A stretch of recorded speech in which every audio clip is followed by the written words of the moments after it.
To the road to growth, success of an entrepreneur. We've raised the bar. Learn firsthand from successful business owners and create your own path to success. I'm going to show you how great I am. It's time to hit the road to growth with team lead of the Enriquez Group, Realtor Vinny. How are you, Road to Growth listeners? Today I have Spencer Snakard. She is a transformational coach, trainer, speaker, yoga instructor, I guess, still, or in the past. I mean, she's done a little bit of everything, but thank you for being here, Spencer.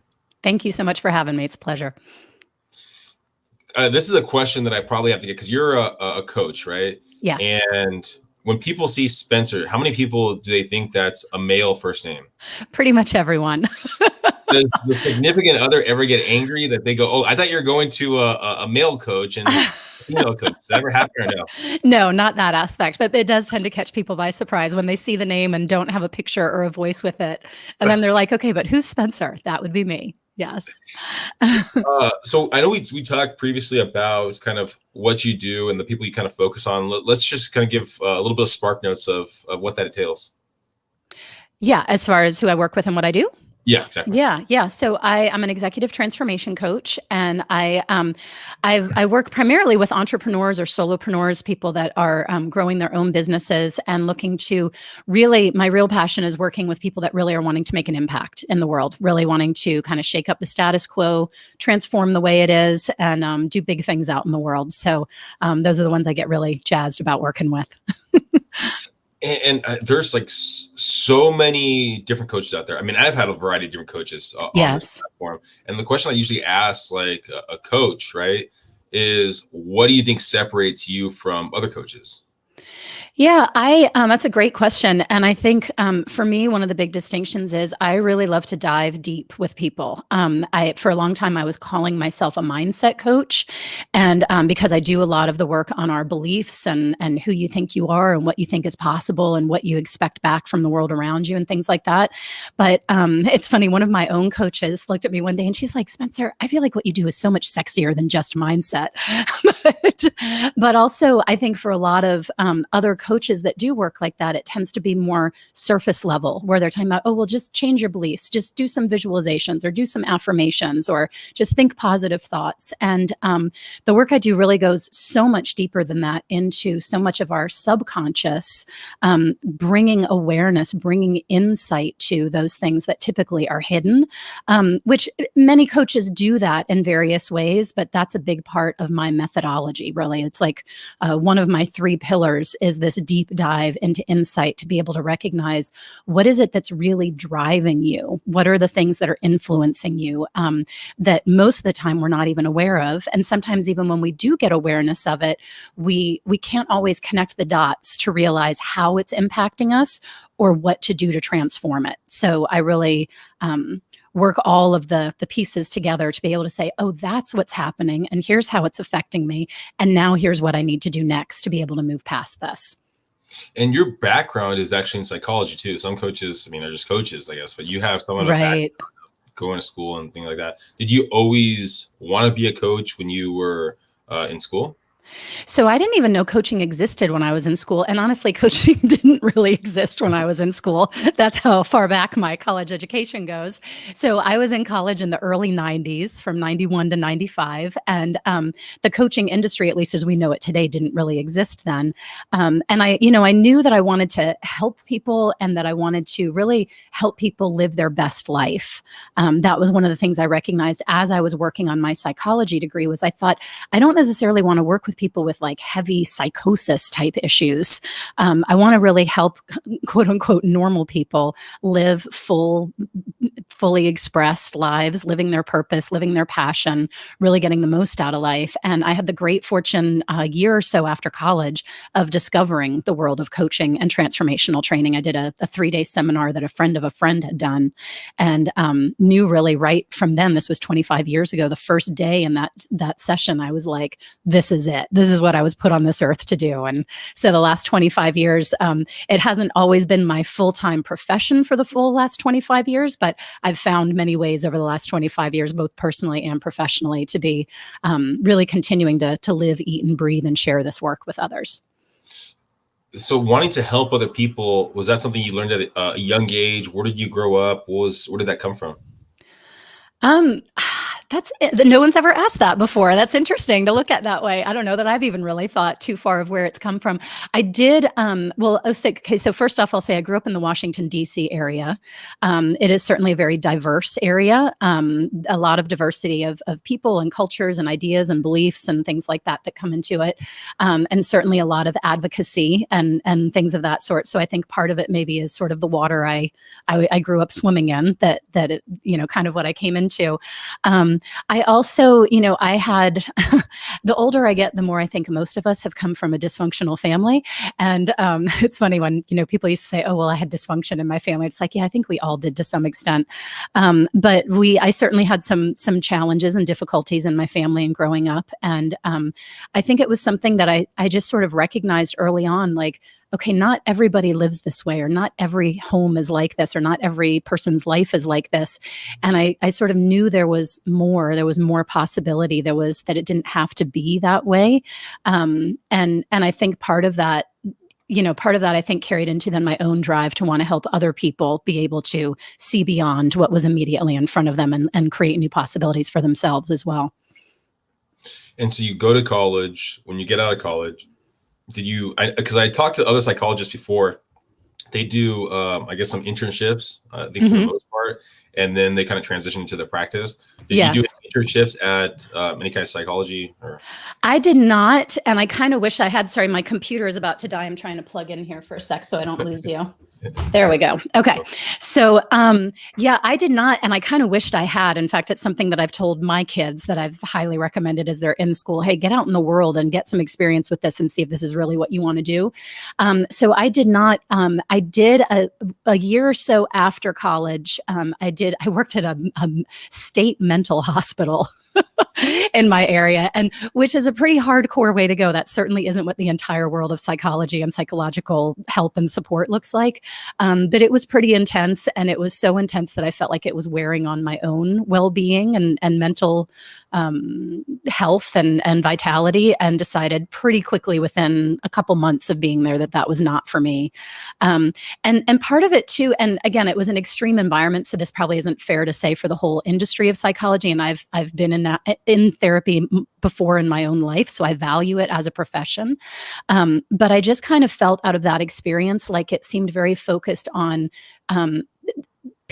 certainly people with psychological challenges.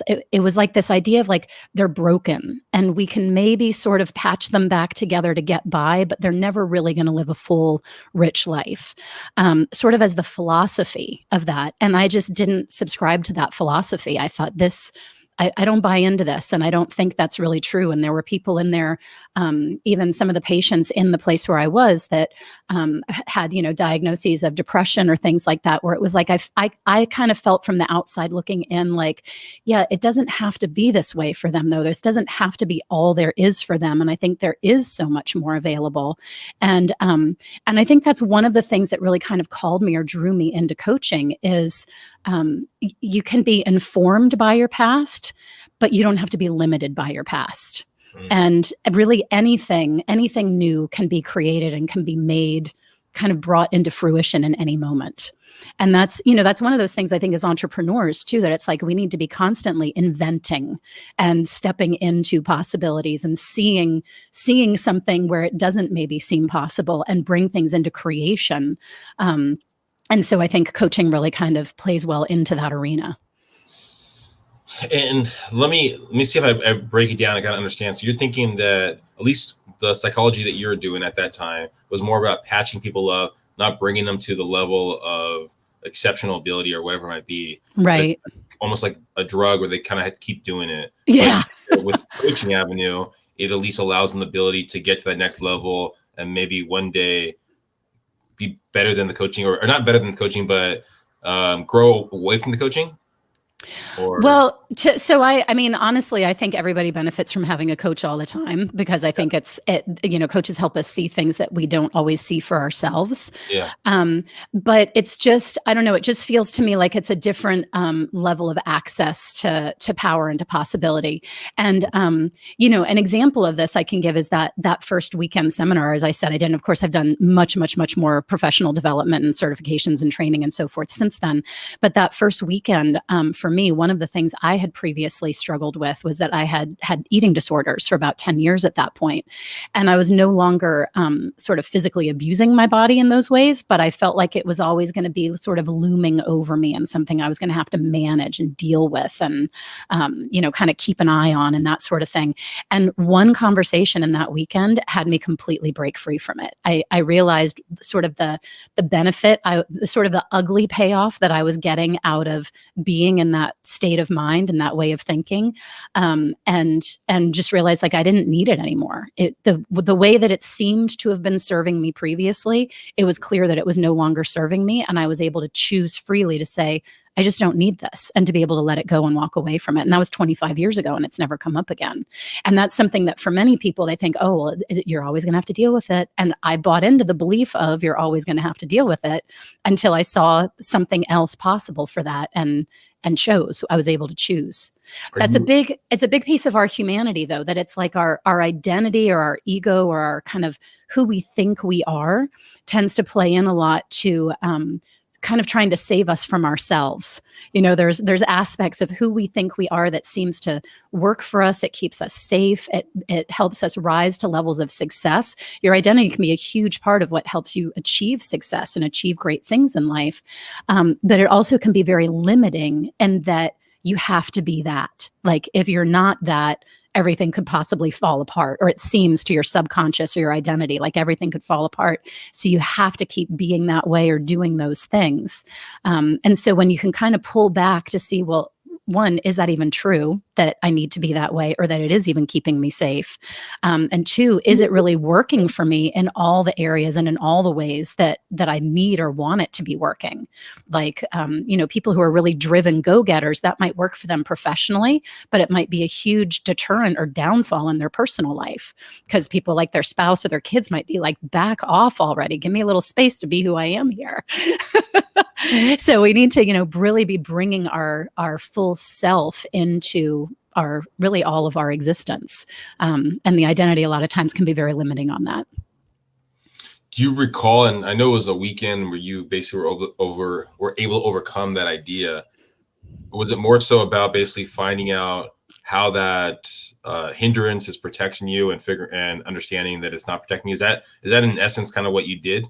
Okay. Yeah, it was really, and this is one of the things I work a lot with my clients on now too, is it really, that particular experience or that particular sort of moment for me, that shift was really about seeing the kind of, like I said, like the ugly payoff I was getting out of it. And the ugly payoffs let me kind of take a step back to help this come into context for your listeners, which is to say, like, anytime there's something that you want or somewhere you want to get to or something you want to, release yourself from, and this certainly can be professionally in so many ways, of a financial goal you have, a revenue goal you have, an impact goal you have, things like that.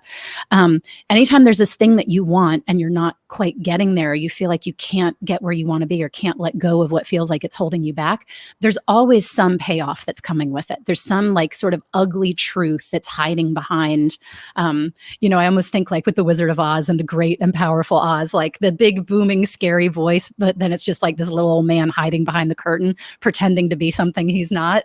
And so for me, there was this sort of illusion of like victimhood and, oh, I've had such a terrible upbringing and look how messed up I am from my dysfunctional, childhood, that sort of thing. And I realized for me, the payoff was like, I got to sort of be right about my parents being bad parents, which really, in hindsight, I look back and I do believe like we all are always doing the best we can. And I've got a great relationship with my parents now. We've totally, worked through some of those past issues and healed those things. But at the time, at that point for me, when I was 22 years old or whatever, it was like this, almost carrying like this badge of brokenness around with me, like, look how much they messed me up. And I wasn't really consciously thinking that or intending that, but I was able to see for myself, like, wow, this is like me just kind of like hammering into the ground how things didn't go the way I thought they should have gone, and they sort of ruined me with this. And seeing that, and then being able to see how it was impacting me, like my lack of freedom, my lack of joy, my lack of general mental, physical, emotional health in so many areas around this, it was like, okay, why would I keep doing that? Like, how about I let that one go and walk away from that one? So for me in that moment, it was very easy to see. It was like, oh, I don't want to be doing that, or I don't want to be living that way. And so I was able to let go and create something new in its place. And like I said, we have a very good relationship now, and very much since then. But there's oftentimes these things that we don't even realize are getting in our way. Another example to connect to something in business that might make this easier for your audience to connect with is my yoga studio that I had for about 15 years. I had great practice. I had great clients who came and they loved it. And I had some people who, even when they moved far away, would still drive back to come to my studio because they loved it so much and what they were getting out of it. So in many ways, it had a lot of great aspects to it, but it never got to the financial level of success that I really wanted it to and that I was aspiring to. And I realized, largely after the fact, as I started really putting my own tools to use and things and looking at, okay, what was really going on there?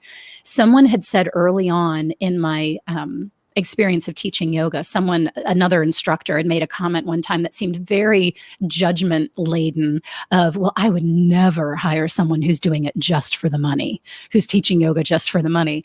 And consciously, I knew that was ridiculous. Consciously, I knew, well, hell yeah. Like, one, I got to keep a roof over my head and put food on my table. And two, there's nothing wrong with making lots of money. Like, that's your judgment, lady.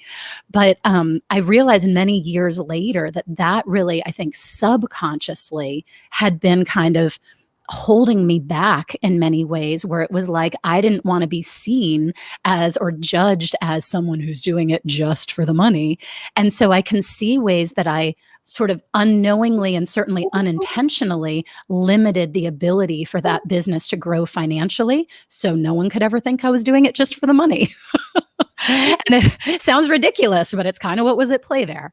Well, it's crazy how much can just seep into your head or subconscious Yes. without you knowing it. Like I tell this story many times that so door knocking in the real estate field, when I first got into it, everyone said this market's really saturated.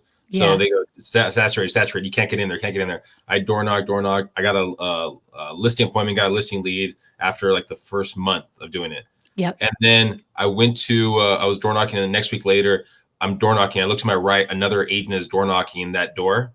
Right. And everything that I was told about how saturated that market was came into fruition in that moment. So I stopped door knocking, stopped prospecting that area. Yeah. Because I allowed that to kind of come in, and I wasn't strong enough in my own mindset saying that yeah. So I think it happens to a lot of us, and sometimes we don't realize that it just happened to us. Yeah. Absolutely. Absolutely. And we look for evidence everywhere. Really, it's part of our survival wiring as human beings. We're in these breakable bodies that bleed and hurt and eventually are going to not exist anymore, have an expiration date. And so we have this driving need to survive and to protect ourselves and keep ourselves safe. And part of that is we're always looking for threats or perceived threats. And then we collect evidence for those threats or collect evidence for what we think is keeping us safe from those threats. So yeah, like you said, you saw the other person knocking and you were like, oh, see, it's saturated. Why am I even bothering doing this? Yeah. Well, so you talked about that you had the yoga studio for 15 years. Yeah. And you were in corporate world before that. Simultaneously, actually. Simultaneously. Okay. Yes. So when did you, was there a time that you left the corporate world and went straight into the yoga studio? So it's interesting. My intention was to leave the corporate world and go straight into the yoga studio, but because it didn't financially get where I wanted it to be, I didn't feel like I was able to make that move. And interestingly enough, it was discovering there was a business coach who was marketing online through Facebook ads or something like that, who was doing some sort of a challenge or a workshop that I signed up for with the intention of saying, okay, well, what do I really need to do to get this yoga practice growing and get it where I really want it to be? And I mentioned I'd previously worked in we might have said this before we got on the live call, but I had previously worked for a coaching and transformational training company that after 30 years in business closed their doors. And at that point, I transitioned to corporate thinking, okay, maybe I can still do this kind of work like leadership development and things like that in the corporate world.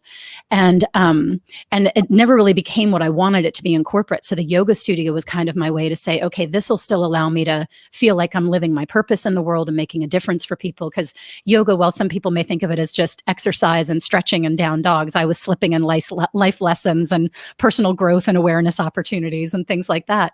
And so anyway, when I took this workshop about marketing your business online and growing your business with the intention of doing it for the yoga studio, I, at that point, discovered this whole world of online marketed coaching practices and went, oh my gosh, I could actually do this. Because previously when I did it for that company, it was insanely long hours, like literally 60 to 80 hours a week sometimes for ridiculously low pay. And I was like, yeah, I'm not doing that.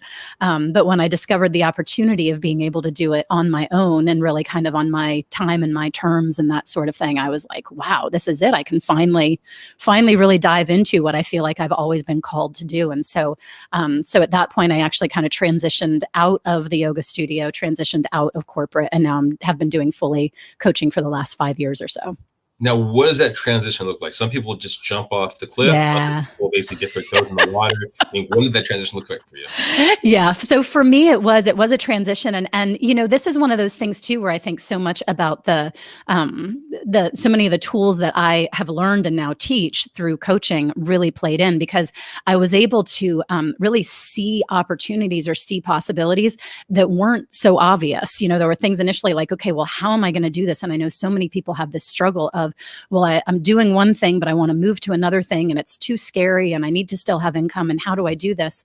And for me, this possibility presented itself to be able to transition by doing some of the same work I had been doing in corporate as a consultant, and transitioned into a position where in just 6 weeks a year, I replaced my prior corporate salary. I will say I was transitioning out of corporate, I'd gone to part-time. So it didn't replace my 40-hour-a-week corporate salary in 6 weeks. But it did replace my part-time corporate salary in just 6 weeks a year. I was able to make the same revenue. And so then only doing that 6 weeks a year freed up the rest of the year to be able to then be building my coaching practice while I still had money coming in. What did you have a game plan, a structure, or how did you know what to do? I mean, because that's always like one of the biggest things, especially when you start your own practice, right? Yeah. Not knowing, okay, how do I get this lead? How do I find this contact? How do I get my prize? Did you have a structure in mind when you kind of went that direction? Yeah, I had a business coach that I was working with and started with a group program, kind of a group training that I was doing and getting some coaching, and then ended up getting more personalized support from her in a like sort of a mastermind setting. I've had a number of business coaches along the way, business building and branding and marketing and sales, various things like that. I'm a big proponent or encourager of people getting the training, the education, and the support that they need along the way with things. And I've had my own one-on-one executive coach for the last, 2.5 years now, which has made a huge difference as well. And like I said, I really feel like everybody needs a coach, everybody in every walk of life, but certainly every entrepreneur. Because I think there's just so much that we just don't see for ourselves. So much of that stuff that's subconscious, that your identity is trying to save you from yourself when it thinks you might be setting out after something that seems threatening, that seems scary, that seems like it might not work. You might fail. People might think you're a loser or, whatever it is. And it's trying to sort of save you from that. And so it gets in the way in many ways. And so having a coach really helps you be able to identify those things and be able to be able to intervene prior to it becoming a kind of a problem, so to speak. Have you, because you've had coaches, it seems throughout your life, right? Have Yeah, you for ever much of had the a, last. Yeah. Sorry, go ahead. well, no, have you ever had a coach that you guys just didn't click well, that you found out at a quick moment that, hey, this is not a good fit for me?